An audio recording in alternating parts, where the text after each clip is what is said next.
Hai guys, thank you udah mampir di video ini.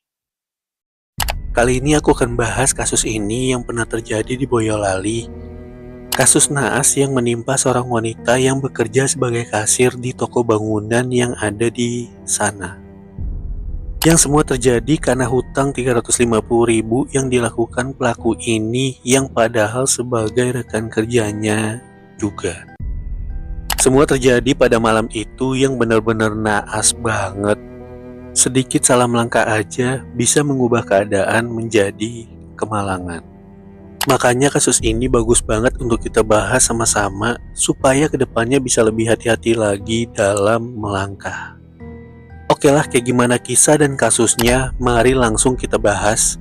Jadi kalau udah duduk santai atau rebahan, fokus, ini dia kasusnya.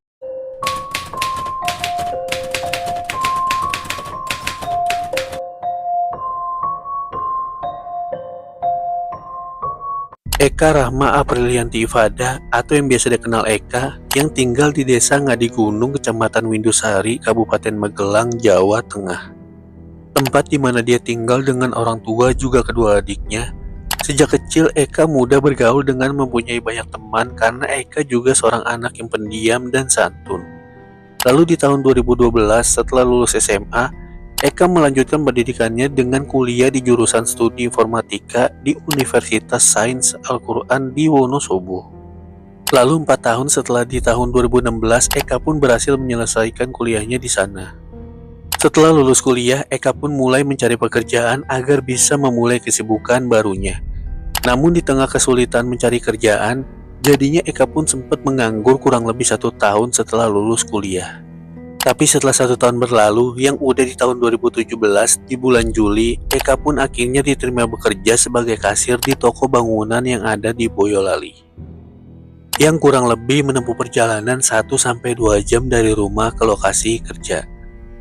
Jadi karena jarak tempuh perjalanan yang jauh, Eka pun mulai memutuskan untuk ngekos di wilayah Boyolali kota. Setelah memulai bekerja, Eka juga dikenal sebagai karyawan yang disiplin, ramah, dan juga mudah berbaur dengan lingkungan kerja di situ. Salah satunya dia ini yang bernama Fajar Sigit Santoso yang biasa dipanggil Fajar. Nah, jadi nanti ada hubungannya dengan orang ini di kasus ini. Lalu soal Fajar yang masih berusia 19 tahun yang tinggal dengan keluarganya di Boyolali, Kelurahan Kemiri, Kecamatan Mojongo, Kabupaten Boyolali. Di toko bangunan, Fajar bertugas di bagian orang gudang yang biasa bertugas untuk mengantar pesanan pembeli dengan pendapatan yang cukup baik plus biaya operasional dan lain-lain. Tapi di tahun 2017, Fajar yang juga dikenal nakal, suka mabuk, yang berpengaruh ke lingkungan kerjaan, jadinya Fajar dipindah tugaskan untuk membantu operasional toko yang melayani pelanggan. Nah, dari sinilah Fajar yang dipindah tugaskan itu kenal dengan Eka yang sebagai kasir. Sehubungan dengan Eka yang juga mudah berbaur dengan orang lain, pada akhirnya mereka pun akhirnya jadi berteman. Sambil mengobrol dan bercanda, nah pada awalnya semua masih berjalan baik-baik aja, nggak ada masalah apapun. Namun di tahun 2018, semua mulai berubah perlahan. Dimulai dari Fajar ini yang meminjam uang ke bosnya sebesar 1 juta dan juga berjanji akan membayar hutangnya dengan cara dicicil. Karena itu bos toko pun akhirnya ngasih pinjaman ke Fajar. Nah lalu setelah dia gajian, Fajar pun langsung membayar cicilannya sebesar 650.000 yang awalnya masih nggak ada masalah apapun. Nah begitu cicilan kedua di bulan selanjutnya, yaitu di bulan Oktober 2018, Fajar ini mulai nunggak membayar sisa hutangnya yang padahal hanya menyisakan 350.000. Karena Eka yang sering dipercaya bosnya untuk menagih hutang karyawan-karyawan lain di sana, jadinya bosnya pun minta tolong juga ke Eka untuk menagih hutang Fajar. Awalnya Eka menagih hutang dengan cara baik-baik sambil mengobrol dan langsung menagih hutangnya. Namun Fajar selalu beralasan uangnya itu udah habis. Nah karena Fajar yang udah nggak bisa membayar hutangnya, Eka pun mulai bingung karena bosnya udah nanya soal utangnya si Fajar. Karena itu Eka pun lalu mendesak Fajar untuk segera melunasi hutangnya. Tapi lagi-lagi Fajar pun beralasan lalu menghindar, jadinya Eka pun kebingungan lagi. Sampai akhirnya dari sinilah awal mula terjadinya kasus naas yang dialami si Eka. Di tanggal 1 Desember 2018, di Sabtu sore setelah pulang kerja, Eka ke kosannya dan juga Fajar yang udah di rumah. Di malam minggu jadinya Fajar pun kepikiran buat ngajak Eka jalan keluar dengan maksud mau minta tolong ke Eka supaya dia bisa dikembalikan kerja ke bagian gudang lagi, karena Fajar ini tahu kalau bosnya mereka itu percaya dan kemungkinan mau dengar omongan Eka. Karena itu Fajar pun langsung menghubungi Eka buat ngajak main keluar. Nah, karena mereka berdua juga yang biasa suka ngobrol di tempat kerja, jadinya Eka pun setuju. Nah, terus di jam 7 malam, Fajar pun langsung menjemput Eka di kosannya menggunakan motor Vario Honda warna merah. Lalu setelah itu mereka pun langsung ke alun-alun kota Boyolali buat beli jajanan di sana. Nah, sambil makan jajanan di alun-alun, Fajar pun minta tolong ke Eka buat ngebujuk bosnya supaya dia bisa dipindahkan lagi ke bagian gudang lagi. Lalu Eka pun menjelaskan kalau dia itu nggak punya wewenang untuk memenuhi keinginan Fajar. Setelah itu Eka pun mulai membahas hutangnya Fajar yang belum dibayar. Malah dari situ Eka pun menyarankan Fajar untuk segera melunasi hutangnya. Nah, Fajar di situ menjawab untuk tidak terus-menerus menagih hutangnya. Setelah itu Fajar ngajak jalan lagi ke wilayah Bandara Adi Sumarmo yang ada di pinggiran kota Boyolali. Sesampai di sana, Eka yang sebenarnya sudah ngantuk itu minta diantarkan pulang. Tapi Fajar nolak, malah membawa Eka ke tugu jagung yang ada di Boyolali. Setelah sampai di sana, dia pun langsung memberhentikan motornya di pinggir jalan dengan situasi yang sepi. Dan diam-diam Fajar itu membawa miras 1 botol yang dia keluarkan yang langsung dia minum di depan Eka. Sedangkan Eka yang kaget, ternyata Fajar itu ngebawa miras itu langsung kesal. Karena yang ngebuat Eka kesal, ternyata Fajar ini bisa membeli miras dengan harga yang gak murah. Namun dia selalu beralasan gak punya uang untuk melunasi cicilannya, yang padahal hanya menyisakan 350.000. Karena udah kesal, Eka pun mendesak Fajar untuk dia melunasi sisa utangnya di malam itu juga. Dan sempat mengancam ke bosnya kalau Fajar ini selalu beralasan ketika diminta untuk membayar sisa hutangnya. Karena takut dilaporkan, Fajar yang udah dibawa pengaruh alkohol yang juga secara diam-diam udah kesal sama Eka yang selalu menagih hutangnya. Dari sinilah dia pun mulai nekat berencana untuk menghabisi Eka di malam itu juga. Nah, setelah itu dia pun langsung ngajak Eka pulang. Di perjalanan Fajar pun langsung membelokkan arah ke jalan yang sepi. Sedangkan Eka yang bingung itu sempat nanya ke Fajar, arah tujuannya kemana, kenapa nggak arah pulang. Namun Fajar beralasan lewat jalan pintas untuk menghindari razia. Karena saat itu udah di tengah malam, karena emang di kota Boyolali polisi di sana itu sering berpatroli untuk melakukan razia, terutama untuk anak-anak muda yang masih berkeliaran di tengah malam untuk menghindari potensi kriminal. Nah, Eka yang gak tahu menahu soal situasi di kota Boyolali itu percaya aja. Lalu pas mereka udah memasuki wilayah yang sepi di perkebunan yang ada di Kelurahan Kemiri yang lokasinya itu gak jauh dari rumah Fajar, disitulah Fajar pun sengaja menjatuhkan motornya. Lalu setelah mereka berdua jatuh, Fajar pun langsung bangun. Nah, setelah nengok kanan kiri memastikan gak ada orang yang melihat, dia pun langsung menyekap dan mencekik Eka sekuat tenaganya sampai Eka lemah dan mulai gak sadarkan diri. Setelah ngelihat Eka yang udah terbaring lemah di situ, Fajar mengambil kesempatan untuk memperkaosnya. Lalu dia pun memeriksa kantong dan mengambil uang sebanyak 73.000 dan juga 2 HP milik Eka. Lalu dia ngebuang tas dan juga sendal Eka di sekitaran situ. Sedangkan tubuhnya itu dia letakkan di bawah pohon yang ada di pinggiran jalan di situ. Lalu setelah semuanya beres dengan terburu-buru, dia pun langsung ninggalin tubuh Eka di situ dan pergi dari situ. Nah, di jalan Fajar pun sempat kepikiran apakah Eka itu masih hidup apa tidak. Karena yang bikin dia panik kalau Eka itu masih hidup, pastinya Eka bakal melaporkan aksinya. Karena masih bingung, di situ pun Fajar masih sempat muter-muter dan berencana untuk balik lagi untuk mengecek ke sana. Namun ketika mau dicek ke sana, dia pun ragu dan takut ada orang yang melihat di sana. Jadinya karena lokasinya itu emang gak jauh dari rumah Fajar, yang emang dia tahu situasi di sana. Namun setelah dipikir-pikir lagi, akhirnya Fajar pun memutuskan untuk kembali ke rumahnya.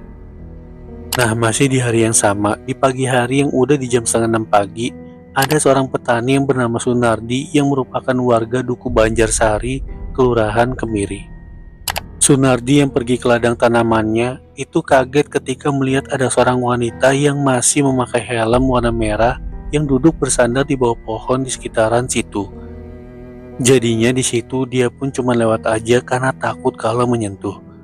Nah, setelah kembali dari ladang dan lewat di tempat yang sama, dia pun kaget karena masih melihat wanita yang duduk bersandar di bawah pohon itu masih ada dan gak bergerak sama sekali.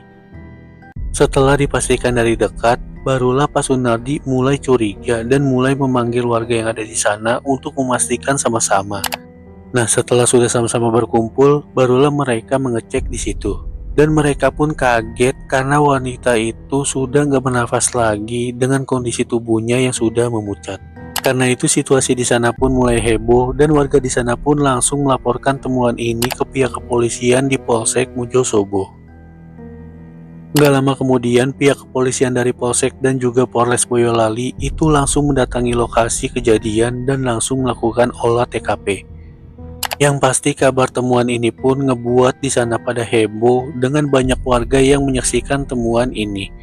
Termasuk Fajar karena rumahnya itu yang gak jauh dari olah TKP. Dan setelah dia mendengar kabar ini, dia pun langsung mendatangi lokasi kejadian untuk ngelihat langsung ke sana yang niatnya untuk memastikan apakah Eka udah meninggal apa belum. Di situ tanpa merasa bersalah, yang seolah-olah layaknya salah satu dari banyaknya warga yang ngelihat secara langsung. Jadinya gak ada yang curiga kalau sebenarnya pelakunya juga ada di situ. Bukan cuma itu, setelah tubuhnya Eka dilarikan ke RSUD Pandanarang Boyolali, Fajar juga sempat ke sana bahkan mondar-mandir di ruangan saat Eka sedang diotopsi. Yang awalnya emang gak ada yang curiga karena semuanya sedang sibuk. Karena di situ pihak kepolisian dan juga dokter forensik itu sedang berusaha menyelidiki identitas wanita itu. Nah, setelah identitasnya berhasil teridentifikasi melalui sidik jarinya, pihak kepolisian pun langsung menghubungi keluarga Eka yang tinggal di Magelang. Ketika mendengar kabar ini, keluarga Eka terutama orang tuanya pun kaget dan saat itu juga mereka pun langsung mendatangi rumah sakitnya untuk memastikan dan melihat secara langsung tubuh Eka di sana. Nah, sedangkan Fajar itu masih mondar-mandir di rumah sakitnya. Sedangkan di balik itu pihak kepolisian juga mulai melakukan penyelidikan, termasuk menyelidiki kos-kosan tempat Eka tinggal. Nah, kebetulan di kosannya juga ada CCTV. Jadinya polisi pun langsung memeriksa CCTV-nya, yang mana di situ kelihatan Eka yang terakhir kali keluar dari kosannya tepatnya di malam minggu, yang keluar dengan seorang laki-laki menggunakan motor Honda Vario warna merah. Karena itu polisi langsung melacak motornya, yang mana ternyata pemilik motornya itu atas nama Fajar Sigit Santoso yang merupakan warga Dukuwaru, Kelurahan Kemiri, Boyolali. Polisi pun lanjut melakukan penelusuran dan memberitahukan kepada pihak rumah sakit soal ciri-ciri pelaku. Terus setelah pihak rumah sakit yang ngabarin ke polisi kalau ciri-ciri lelaki ini cocok dengan ciri-ciri Fajar yang saat itu sedang diburu polisi. Jadinya polisi pun langsung mendatangi rumah sakitnya, yang akhirnya di sanalah Fajar pun berhasil ditangkap di RSUD tepatnya di kamar mayat jam 2 siang. Polisi juga hanya butuh waktu 8 jam untuk mengungkap kasus dan juga menangkap pelaku. Setelah itu Fajar pun langsung dibawa ke Polres Boyolali untuk diperiksa lebih lanjut.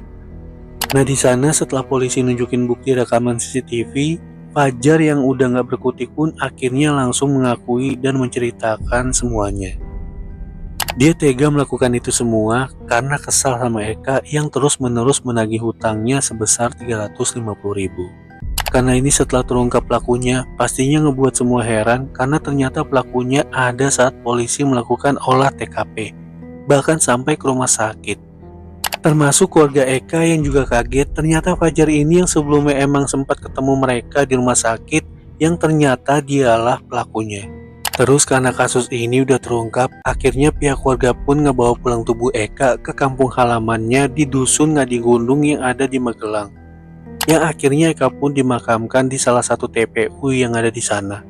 Sedangkan Fajar yang sebagai pelaku itu mulai menjalani persidangannya di Pengadilan Negeri Boyolali. Yang akhirnya beberapa bulan kemudian setelah menjalani proses persidangan panjang yang saat itu udah di tanggal 27 Juni 2019, Fajar pun dijatuhi hukuman 12 tahun penjara yang sebagai akhir dari kasus ini. Jadi inilah akhir dari kasus ini. Kasus naas yang menimpa Eka yang semuanya bermula dari hutang 350.000. Semoga dari kasus ini kita bisa disadarkan lagi agar kita bisa lebih berhati-hati lagi melangkah di masa depan. Karena kita nggak ada yang tahu siapa yang bisa menjadi ancaman di hidup kita. Bahkan orang terdekat pun bisa menjadi ancaman di hidup kita. Seperti contoh di kasus ini, yang pelakunya adalah orang terdekat itu sendiri. Oke lah, jadi itulah kisah dari kasus ini. Pantau terus channel ini karena masih banyak lagi kasus-kasus yang akan kita bahas di video selanjutnya. Oke lah, gue Iko, sampai jumpa lagi. Ciao.